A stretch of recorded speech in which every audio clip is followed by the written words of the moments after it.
Hello అండి, అందరికీ నమస్తే. Good morning. నేను మీ శ్రీనివాస్ని. న్యూస్ అనాలిసిస్ వీడియోకి స్వాగతం. సో ప్రతి ఒక్కరు చివరి వరకు చూడండి అండ్ లైక్ చేయండి. ఈరోజు ఎవరైనా దగ్గరలో ఉంటే ఈ శ్రీకాకుళం జిల్లా సారవకోట మండలం బూడితరండి. నేను అక్కడే ఉన్నాను, మా స్వగ్రామం. సో ఇక్కడ చిన్న కార్యక్రమం అండ్ చిన్న మీటప్ కూడా ఉంది. వీలైనంత వరకు దగ్గరలో ఉన్న వాళ్ళు అయితే రండి. ఆల్రెడీ దూరం నుంచి బయలుదేరిన వాళ్ళు కూడా ఎవరికైనా లొకేషన్ తెలియకపోతే గూగుల్లో బుడితే అని పెట్టుకోండి, వచ్చేయచ్చు మ్యాప్స్లో. ఇక ఈనాడులో బ్యానర్ వర్క్ చూసుకుంటే వేసిన ప్రతి పంటకు బీమా చేయాల్సిందే. మర్చిపోయాను ఒక చిన్న విషయం. మనం పలాసలో దానయ్య కుటుంబాన్ని నిన్న వెళ్ళి వాళ్ళకి 5.5 లక్షలు ఇచ్చాము. మన సబ్స్క్రైబర్స్ చాలామంది హెల్ప్ చేశారు. సో ప్రతి ఒక్కరికి ఎవరైతే అమౌంట్ పంపించారో ప్రతి ఒక్కరికి కూడా హృదయపూర్వకంగా ధన్యవాదాలు. ఎందుకంటే ఒక పిలుపునిచ్చిన వెంటనే చాలామంది ఒక ఇద్దరు 15,000 పంపించారు, చాలామంది 10,000, 5,000 చాలామంది పంపించారు. సో అందరూ అమౌంట్ కూడా నేను తీసుకొని 5.5 లక్షల వరకు అయింది. సో అది నేను వాళ్ళకి ఇచ్చాను. 5 లక్షలు ఫిక్స్డ్ డిపాజిట్ చేశాను, 50,000 ఏమో చేతికి క్యాష్ రూపంలో ఇచ్చాను. సో అడిగిన వెంటనే పంపించిన ప్రతి ఒక్కరికి అండ్ స్పందించిన ప్రతి ఒక్కరికి, పంపించకపోయినా పర్లేదు, స్పందించినందుకు ప్రతి ఒక్కరికి కూడా మన సబ్స్క్రైబర్స్ అందరికీ కూడా చేతులెత్తి నమస్కరిస్తున్నాను. సో ఎప్పుడు ఏ పిలుపునిచ్చినా మీ అందరూ కూడా ఇలాగే హెల్ప్ చేస్తుంటారు. విజయవాడ వరదల టైంలో కూడా మనం హెల్ప్ చేద్దాం అంటే దాదాపుగా అప్పుడు 7 లక్షల వరకు మనం ఇవ్వగలిగాం సాయం. ఇప్పుడు ఒక 5.5 లక్షలు అంటే మాటలు కాదు. సో ఇలా ఎప్పుడైనా ఆపద వచ్చినప్పుడు, విపత్తు వచ్చినప్పుడు మన ఛానల్ తరపున ఇలాగే మనం స్పందిద్దాం. ఇక వేసిన ప్రతి పంటకు బీమా చేయించాల్సిందే అని జిల్లా కలెక్టర్లకు సీఎం గారు చాలా సీరియస్గా చెప్పారు. దానికి కారణం ఏంటంటే ఎల్నినో ప్రభావం చాలా తీవ్రంగా ఉండబోతోంది. అందుకని పంటలు వేసిన రైతులు నష్టపోయే అవకాశం ఉంది. సో ఒకవేళ నష్టపోతే వాళ్ళు సాయం కోసం ఎదురు చూసే అవసరం లేకుండా బీమా కంపెనీలే వాళ్ళకి క్లెయిమ్ చేసి సాయం చేసేలాగా సో ప్రతి పంట కూడా బీమా చేసుకుంటే మంచిదని ఈ నెలాఖరులోగా చేయించాలని కలెక్టర్లకు సీఎం గారు చెప్పారు. ఎల్నినో ప్రభావం ఏడాది పొడవునా ఉండొచ్చు. మంత్రులు, అధికార యంత్రాంగం అంతా క్షేత్రస్థాయిలో పర్యటించాలి. తాగునీటి సమస్య లేకుండా చూడాలి. పశుగ్రాసం కొరత ఉండకూడదు, సీఎం చంద్రబాబు ఆదేశం. ఏడాది పొడవునా ఎల్నినో ప్రభావం ఉండే సూచనలున్నాయని, వేసిన ప్రతి పంటకు బీమా చేయించాల్సిందేనని, ఎక్కడైనా నమోదు కాకపోతే కలెక్టర్లదే బాధ్యతని సీఎం చంద్రబాబు స్పష్టం చేశారు. మంత్రులు సహా అధికార యంత్రాంగం అంతా క్షేత్రస్థాయి పర్యటనలు చేస్తుండాలన్నారు. ఎల్నినోను ఎప్పటికప్పుడు పర్యవేక్షించేందుకు కంట్రోల్ రూమ్ను ఏర్పాటు చేసుకోవాలి. తాగునీటి సమస్య ఉత్పన్నం కాకుండా చూసుకోవాలి. ఏడాదికి సరిపడా పశుగ్రాసం అందుబాటులో ఉంచాలి. ప్రతి వారము నివేదికలు ఇవ్వాలి అని ఆదేశించారు. ఇదంతా బాగుంది. ఎల్నినో పేరు చెప్పి ఆల్రెడీ రేట్లు పెంచేశారు తెలుసా. బియ్యం కట్టలు 3 నెలల్లో ఒక్కొక్క బస్తా మీద 400 నుంచి 500 రేట్లు పెరిగాయి ఈ 3 నెలల వ్యవధిలోనే. సో ఇంకొక 2 నెలలు అయ్యేసరికి ఇంకా బియ్యం పెరిగిపోతాయి, నిత్యావసరాలు పెరిగిపోతాయి. సో ఎల్నినో పేరు చెప్పి పంటలు పండట్లేదని చెప్పి ఆల్రెడీ రేట్లు పెంచేశారు. ఇప్పుడే ఇలా ఉంటే నెక్స్ట్ ఇయర్ ఈ టైంకి, అంటే ఎల్నినో ఎండింగ్ టైంకి ఇంకెలా ఉంటుందో పరిస్థితి. నేను ఈ ప్రభావం మీద ఒక వీడియో చేశాను చూడండి. బియ్యం కొనలేమా, శ్రీలంక పరిస్థితే మనకు వస్తుందా అని ఒక వీడియో 3 డేస్ బ్యాక్ నేను రిలీజ్ చేశాను. ఎల్నినో ప్రభావం మొత్తం అందులో చెప్పాను ఆ వీడియోలో. వీలైతే చూడండి. ఇక నిన్న సింహాచలం గిరి ప్రదక్షిణ జరిగింది. విశాఖపట్నంలో అడవవరం వద్ద భక్తజనం నడుమ సాగుతున్న పుష్పరథంలో అప్పన్న స్వామి. సో గిరి ప్రదక్షిణ లక్షలాది మంది భక్తజన సంద్రం ఉప్పొంగింది. ఇక ఆగస్టు 17 తర్వాత భోగాపురం నుంచే విమానయానం. అప్పటి నుంచి విశాఖపట్నం ఎయిర్పోర్ట్లో విమానాల రాకపోకలు బంద్, కేంద్ర ప్రభుత్వం నోటిఫికేషన్. సో ఆగస్టు 1వ తేదీన భోగాపురం విమానాశ్రయ ప్రారంభోత్సవం కాబోతోంది. ప్రధానమంత్రి నరేంద్ర మోదీ గారు వస్తున్నారు. సో అక్కడికి 17 రోజుల తర్వాత ఆగస్టు 17వ తేదీ అర్ధరాత్రి 12 గంటల 1 నిమిషం నుంచి విమాన రాకపోకలు ప్రారంభమవుతున్నాయంట 17వ తేదీ నుంచి. సో అప్పటి నుంచి విశాఖపట్నం ఎయిర్పోర్ట్ ఆగిపోయి అది నేవీ అవసరాలకు, ఎయిర్ ఫోర్స్ అవసరాలకు, డిఫెన్స్ అవసరాల కోసం మళ్ళీ చేస్తారనమాట. సో భోగపురం ఎయిర్పోర్ట్ గురించి ఆంధ్రజ్యోతిలో బ్యానర్లో మరో వార్త రాశారు. ఎర్ర బస్సు రాదన్నారు, ఎయిర్ బస్సు వచ్చేస్తోంది. వైసీపీ వెక్కిరింతలకు బదులిచ్చిన భోగాపురం నేవీ. నిజమే, వైసీపీ వాళ్ళు భోగాపురం ఎయిర్పోర్ట్ని కించపరిచారు, పట్టిసీమ ప్రాజెక్టుని కించపరిచారు. పట్టిసీమ ప్రాజెక్టు కూడా వేస్ట్ అన్నారు. కానీ పట్టిసీమ వల్ల వేలాది ఎకరాలకు నీళ్ళు వెళ్తుంది. అలాగే భోగాపురం రాదన్నారు, భోగాపురం వచ్చింది. అలాగే ఇప్పుడు అమరావతి కాదు, అది రాజధాని వేస్ట్ అన్నారు. ఫ్యూచర్లో అమరావతి కూడా అలాగే అవుద్ది. నేవీ నియంత్రణలో ప్రస్తుతం విశాఖ ఎయిర్పోర్టు. వారు అనుమతించిన మేరకే పౌర విమానాలు. కొత్త అంతర్జాతీయ విమానాశ్రయం అవసరం. దీనిపై 1997లోనే చంద్రబాబు ఆలోచన. హుద్హుద్ తర్వాత గట్టిగా ప్రతిపాదనలు. ఒకవైపు తీరం, మరోవైపు మన్యం, మధ్యలో భోగాపురం. ప్రతిపక్షంలో ఉండగా కేసులతో వైసీపీ అడ్డంకులు. అధికారంలోకి వచ్చాక అవాంతరాలు, అలసత్వం. మళ్ళీ కూటమి వచ్చాకే ఎయిర్పోర్ట్ పనులు పరుగు. లక్ష్యానికి ముందే ప్రారంభానికి సిద్ధం అని ఈ భోగాపురం ఎయిర్పోర్ట్ గురించి ఆంధ్రజ్యోతిలో మళ్ళీ క్లియర్గా రాశారు. హుద్హుద్ వంటి తుఫాన్లు వచ్చినా సరే తట్టుకునేలాగా గంటకు 275 కిలోమీటర్ల వేగంతో ఈదురు గాలులు, బీభత్సమైన గాలులు వచ్చినా సరే భోగాపురం ఎయిర్పోర్టు పటిష్టంగా ఉంటుంది, ఏమీ జరగదు, అంత స్ట్రాంగ్గా నిర్మించారు అని ఆంధ్రజ్యోతిలో రాశారు. అది చూడొచ్చు. అలాగే రైతుల్ని ఆదుకుందాం, పంటల్ని కాపాడుకుందాం, ఎల్నినో ఉపద్రవాన్ని సవాలుగా తీసుకోవాలని సీఎం గారు కలెక్టర్లకి అండ్ అధికారులతో చేసిన సమీక్ష ఇక్కడ చూడొచ్చు. ఆంధ్రజ్యోతిలో కూడా రాశారనమాట. ఇక సిబ్బంది కావాలి స్వామి. తితిదేలో 15 ఏళ్లుగా నిలిచిపోయిన రెగ్యులర్ నియామకాలు. 9,000 పోస్టులు ఖాళీ. చేస్తున్నవన్నీ కారుణ్య అవుట్సోర్సింగ్ నియామకాలే. శ్రీవారికి నిత్య కైంకర్యాలు చేసే అర్చకులు కొరతే. సో తిరుమల శ్రీవారి దర్శనార్థం లక్షల సంఖ్యలో తిరుమలకు వచ్చే భక్తులకు సేవలు అందించే తితిదే పాలనా వ్యవస్థ రోజు రోజుకి చిక్కిపోతుంది. అంటే ఇక్కడ రెగ్యులర్ స్టాఫ్ని తీసుకోవట్లేదంటండి 15 సంవత్సరాల నుంచి. ఎవరు అధికారంలో ఉంటే వాళ్ళ అనుచరులనో, వాళ్ళ అభిమానులనో, వాళ్ళ పార్టీ వాళ్ళనో తాత్కాలిక పోస్టులే చేసేస్తున్నారు తప్ప, అవుట్సోర్సింగ్ నియామకాలు చేసేస్తున్నారు తప్ప రెగ్యులర్ పోస్టులు 9,000కు పైగా ఖాళీ ఉన్నాయంట. కనీసం 2,000 పోస్టులు భర్తీ చేస్తేనే బాగుంటుంది అని ఈనాడులో మంచి వార్త రాశారు. ఇక వెంటనే డబ్బులు తేకపోతే నీ కొడుకు దక్కడు. పొగాకు వ్యాపారికి వైకాపా మాజీ ఎమ్మెల్యే ముస్తఫా బెదిరింపులు. ఆయన తనయుడిపై కిడ్నాప్ కేసు, అనుచరుల లొంగుబాటు, పరారీలో అసలు నిందితుడు. ఇది ఒకటండి ఈ పార్టీ వాళ్ళు. మనం ఏం అనకూడదు అనుకుంటాం కానీ వీళ్ళే దొరికిపోతున్నారు. వైసీపీ వ్యాపారంలో వివాదాల నేపథ్యంలో గుంటూరు తూర్పు మాజీ ఎమ్మెల్యే వైకాపా నాయకుడు షేక్ మహమ్మద్ ముస్తఫా కుమారుడు ఓ ఎస్సీ వ్యాపారి కుమారుడితో పాటు మరో 2 కిడ్నాప్ చేసి వారిపై దాడికి పాల్పడ్డాడు. పోలీసుల సమన్వయంతో వ్యవహరించి బాధితులను విడిపించినప్పటికీ కీలక నిందితుడు పరారయ్యారంట. సో ఈ పొగాకు వ్యాపారం నేపథ్యంలో విభేదాలు వచ్చి ఎమ్మెల్యే గారి కుమారుడు బెదిరించి వాళ్ళని కిడ్నాప్ చేశాడంటండి. అదొకటి ఇచ్చారు. అలాగే కామన్వెల్త్ క్రీడల్లో మన ఆంధ్రప్రదేశ్ విజయనగరం జిల్లాకు చెందిన కుర్రాడు అజయ్ బాబు, మా ఉత్తరాంధ్రకు చెందిన కుర్రాడు అజయ్ బాబు వెయిట్ లిఫ్టింగ్లో రజత పథకం సాధించాడు. అతన్ని నిన్న మంత్రి గారు అండ్ సీఎం గారు అందరూ కూడా అభినందించారు, దాన్ని హైలైట్ చేశారు. తర్వాత మనసు మార్చండి కెమెరాను కాదు, ప్రధాని మోదీకి ప్రియాంక చొరక. విద్యార్థులు ఉగ్రవాదులా అని ప్రశ్నించిన వైనాట్ ఎంపీ. పోలీసుల తీరుపై లోక్సభలో విపక్షం బొగ్గు. యూపీఏ పాలనలో రాజీనామాలు చేశారా భాజపా. లీకేజీ వ్యతిరేక బిల్లుపై వాగ్యుద్ధం. సో పేపర్ లీకేజీ వ్యతిరేక బిల్లు నిన్న ప్రవేశపెట్టిన నేపథ్యంలో అధికార విపక్షాల మధ్య విపరీతమైన వాగ్వాదం జరిగింది. యూపీఏ అధికారంలో ఉన్న 10 ఏళ్లలో 22 సార్లు ప్రశ్నపత్రాలు లీక్ అయ్యాయని బీజేపీ తీవ్ర ఆరోపణ చేసింది. అప్పుడు ఎవరైనా రాజీనామా చేశారా అని కూడా అడిగిందనమాట. చాలా వాగ్వాదం గట్టిగానే జరిగింది.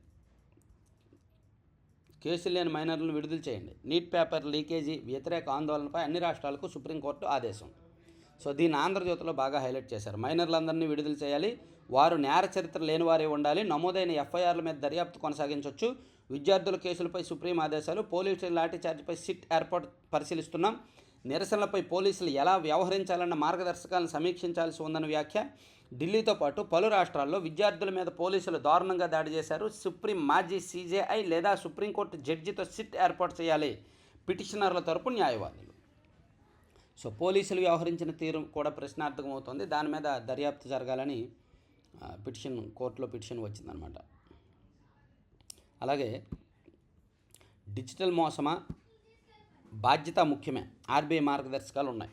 సో డిజిటల్ మోసాలు జరిగినప్పుడు ఏ విధంగా చేయాలి, ఏ విధంగా ఫిర్యాదు చేయాలి, ఏ టైంలో ఫిర్యాదు చేయాలి, 1930కి సంప్రదించి ఫిర్యాదు చేయొచ్చని, 3 రోజుల్లోగా ఫిర్యాదు చేయొచ్చని, 3 రోజుల్లోగా ఫిర్యాదు చేస్తే మోసపోయినట్టు గుర్తించిన వెంటనే 3 రోజుల్లోగా ఫిర్యాదు చేస్తే వినియోగదారుడి బాధ్యత ఉండదు, వినియోగదారుడి తప్పు ఉండదన్నమాట 3 రోజుల్లోగా ఫిర్యాదు చేస్తే. ఇక ఆర్టీఐహెచ్లో AI centre of excellence. Okay, so ఇట్లా కృత్రిమ మేధాలోను లింగ వివక్ష మహిళలను ఇంటితో పురుషులను వృత్తితో ముడిపెడుతున్నాయి. ఐరాస నివేదిక ఆందోళన. కృత్రిమ మేధ ఏఐ తటస్థమైందని, దానికి ఎలాంటి ఎజెండాలు అభిప్రాయాలు ఉండవని మనం భావిస్తాం. కానీ అది తప్పని ఐక్యరాజ్యసమితి నివేదిక ఒకటి స్పష్టం చేస్తోంది. కృత్రిమ మేధలోనూ లింగ వివక్ష కనిపిస్తోందని, మహిళలను వంటింటికి పురుషులను వృత్తికి ముడిపెట్టి చూపుతోందని అంటోంది ఆ నివేదిక. కేంద్రం మాట తప్పుతోంది. సిజేపీ సుప్రీంకోర్టు మధ్యంతర ఉత్తర్వును అడ్డుపెట్టుకుని నిరసనకారులపై కేసులు ఎత్తివేత విషయంలో కేంద్ర ప్రభుత్వం మాట తప్పుతోందని కాక్రోచ్ జనతా పార్టీ ఆరోపించింది.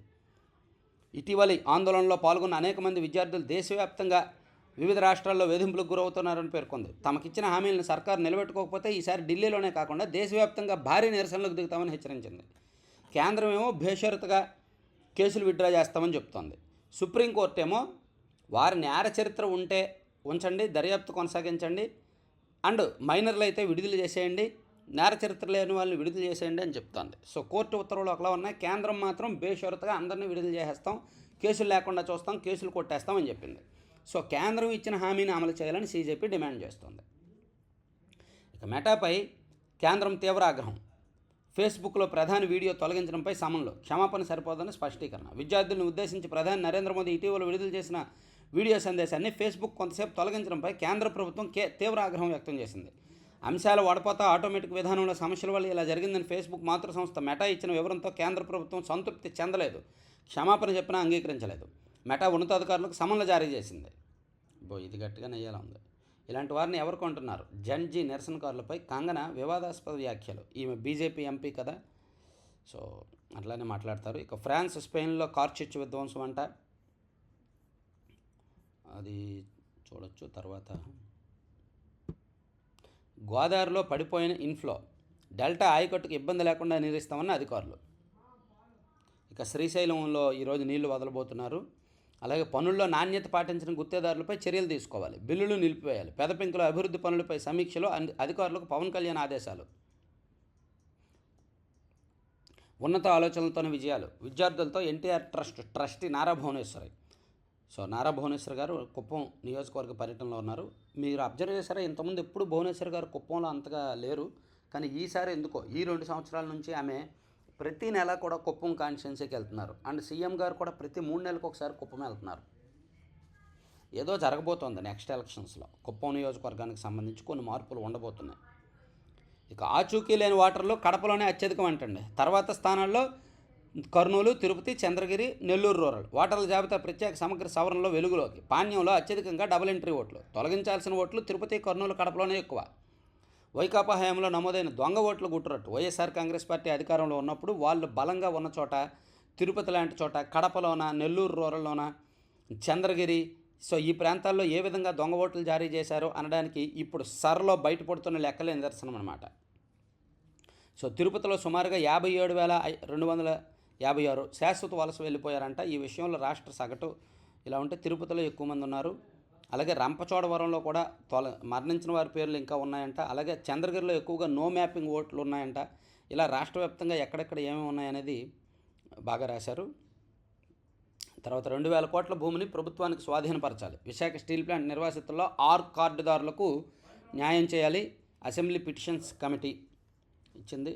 సో ఇవన్నీ ఈనాడు అంశాలు. అవి పక్కన పెడితే సాక్షిలో ఇది రాశారండి. అంటే నిన్న నారా లోకేష్ గారు రాజీనామా చేయాలనే కృత్రిమమైన డిమాండ్, ఇది సహజమైన డిమాండ్ కాదు, ఇది జనం నుంచి వచ్చిన డిమాండ్ కాదు, యువత నుంచి వచ్చిన డిమాండ్ కాదు, వైసీపీ వాళ్ళు సృష్టించిన డిమాండ్. కాబట్టి నిన్న రాష్ట్ర వ్యాప్తంగా జిల్లాల్లో కూడా వైఎస్ఆర్ కాంగ్రెస్ పార్టీ నాయకులు, కార్యకర్తలు ఎక్కడికక్కడ నిరసనలో పాల్గొన్నారు. అది ప్యూర్ జన్జీ కానీ యువత కానీ పాల్గొనలేదు. మ్యాక్సిమం వైసీపీ నాయకులే, వాళ్ళ పిల్లలు, వాళ్ళ అనుచరులు వాళ్ళే ఎక్కువగా పాల్గొన్నారన్నట్టు అర్థమవుతోంది.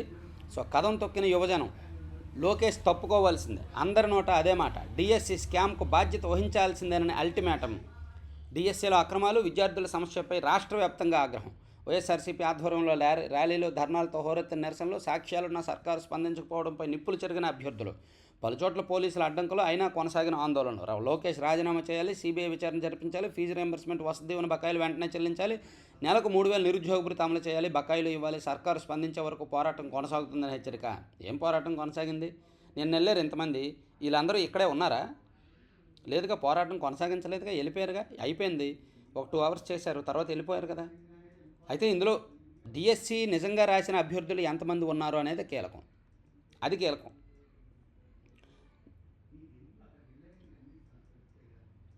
డిఎస్సి అక్రమాలకు బాధ్యత వహిస్తూ లోకేష్ రాజీనామా చేయాలి. వైఎస్ఆర్సీపీ అధ్యక్షుడు వైఎస్ జగన్ డిమాండ్. చంద్రబాబు సర్కార్ తమకు చేసిన అన్యాయంపై జడ్ ఆగ్రహావేశాలు రాష్ట్రమంతా మళ్లీ చూసింది. అక్రమాలపై సిబిఐతో సమగ్ర విచారణ జరిపించాలని యువత విద్యార్థులు గట్టిగా గొంతెత్తారు. ఇక పేపర్ లీక్ బిల్లు చారిత్రాత్మకం. లోక్సభలో సహాయ మంత్రి జితేంద్ర సింగ్ స్పష్టీకరణ. ఇక 2 ఏళ్లలో 3,63,400 కోట్లు అప్పులు అంటండి. 2 సంవత్సరాల్లో కూటమి ప్రభుత్వం వచ్చాక 3,63,402 కోట్లు అప్పు అంట. వీళ్ళు అప్పుల లెక్కలు సాక్షి సెపరేట్గా ఒక లెక్కలు రాస్తుంది కదా అప్పుల మీద, అది రాశారు. ఇక బూతులు తిట్టి మర్మాంగంపై కొట్టి కాకీల దాష్టీకానికి నిండు ప్రాణం బలి. యమబొట్టులను మరిపించిన తిరుపతి జిల్లా రామచంద్రాపురం పోలీసులు. జనసేన నేత ఫిర్యాదు చేశాడని ఓ వ్యక్తిని ఇంటి ముందే చితకబాదిన పోయినాం. ఆపై పోలీస్ స్టేషన్కి తరలించి లాఠీలతో కొల్లబొడిచిన కాకీలు. భార్యాపిల్లలకు స్టేషన్కి తీసుకెళ్లి వారు కళ్ళెదుట చావగొట్టిన దుర్మార్గం. అవమానం భరించలేక బాధితుడు స్వీయ మరణం అంట. సో ఇదొకటి. మళ్ళీ ఈ పోలీసులు కొన్ని చోట్ల మరీ దారుణంగా క్రూరంగా తయారవుతున్నారండి.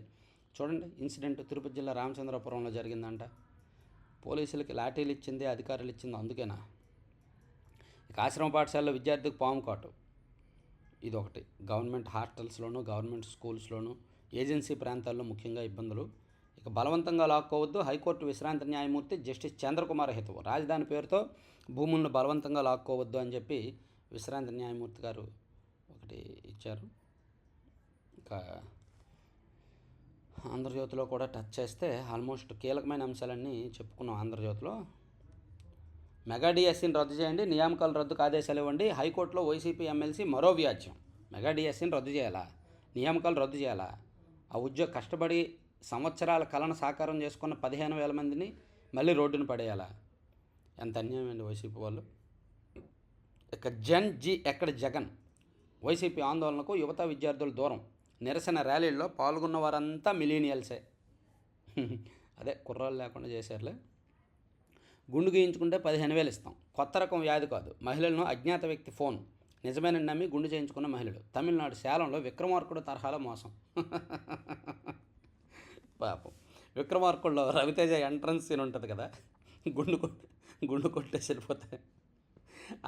గుండు సీన్ ఉంటుంది. సేమ్ అలా తమిళనాడు సేలంలో జరిగిందంట. గుండు కొట్టించుకుంటే 15,000 ఇస్తామని చెప్పి కొట్టించాడంట మహిళలకి. సరే, ఇవండి 3 పత్రికల్లో వచ్చిన అంశాలు. సో చివరి వరకు చూసిన ప్రతి ఒక్కరికి ధన్యవాదాలు. నేను దానికి రెడీ అవ్వాలి. సో మ్యాక్సిమం దగ్గరలో ఉన్న వాళ్ళందరూ కూడా రండి. అండ్ మరోసారి పలాస దానయ్య కుటుంబానికి సహకారం అందించిన ప్రతి ఒక్కరికి కూడా ధన్యవాదాలండి. Thank you.